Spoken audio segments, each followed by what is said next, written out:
एक भाई ने सवाल किया था कि उम्रा कब स्टार्ट हो रहा है यहाँ के लोगों के लिए जो सऊदी अरब में मौजूद हैं। भाई अभी तक कंफर्म किसी को भी पता नहीं है कि उम्रा कब शुरू हो रहा है। ये अफवाहें चल रही हैं कि फ़लाँ तारीख को उम्रा शुरू हो रहा है, लेकिन उम्मीद की जा रही है कि हज के बाद इंशाल्लाह यहाँ के जो दाखिली लोग हैं वहाँ उनके लिए उम्रा शुरू कर दिया जाएगा। लेकिन ये 100% कन्फर्म न्यूज़ नहीं है। बिल्कुल बाज़ाब्ता ज़राए से अगर मैं आपको बताऊं कि ये 100% ऑफिशियल ज़राए से न्यूज़ है तो ये कन्फर्म नहीं है।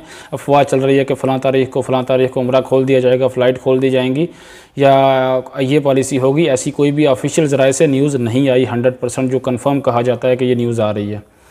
तो गवर्नमेंट की तरफ से ऐसा कोई भी ऐलान अभी तक नहीं हुआ, लेकिन उम्मीद की जा रही है हज के बाद इंशाल्लाह खुलेगा। जैसा कि आप आज गसीम से, जो सऊदी अरब का शहर गसीम है, वहाँ से जो हाजियों का काफ़िला है वो आया है, उसका किंग अब्दुल अजीज़ इंटरनेशनल एयरपोर्ट पर इस्तकबाल किया गया है।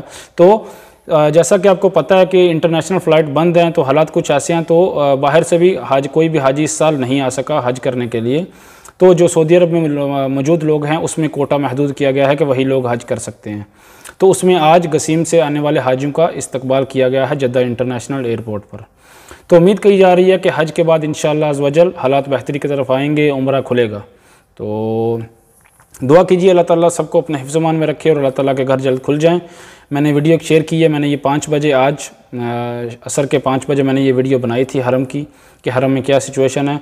एक साइड से रास्ता बनाया गया है हरम के अंदर जाने के लिए, बाब मलक फ़हद के गेट से अंदर जाने के लिए एक रास्ता बनाया गया है। तो वो वीडियो मैं अभी शेयर कर रहा हूँ, वीडियो ज़रूर देखिएगा। वीडियो शेयर कीजिएगा, लाइक कीजिएगा और चैनल को सब्सक्राइब कर दें और बेल आइकन पर ज़रूर क्लिक कीजिएगा ताकि मेरी आने वाली हर नई वीडियो का नोटिफिकेशन आपको मिल सके।